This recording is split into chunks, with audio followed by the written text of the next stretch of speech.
Isang pinag-iinalaang pogo ang ni-raid ng mga otoridad sa Silang Cavite. 29 na foreign nationals ang naaresto. Modus ng sabing pogo ang online scamming. Tunghayan natin ang balita ni Paul Montibon.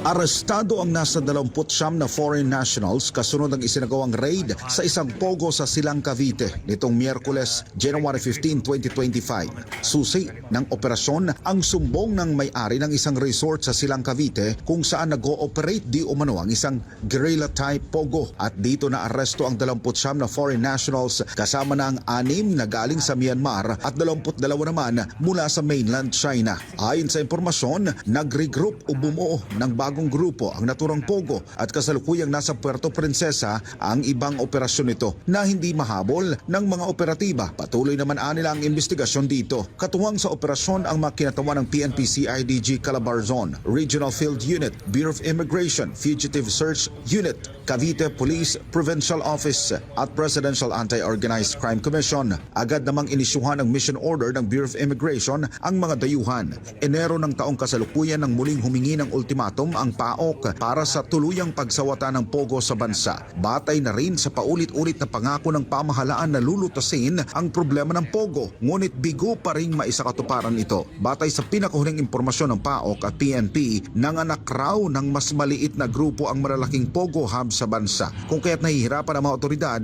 na tukuyin kung saan nagtatago ang mga ito. Para sa Diyos at sa Pilipinas kumahal. Nag-uulat Paul Montibon, SMNI News.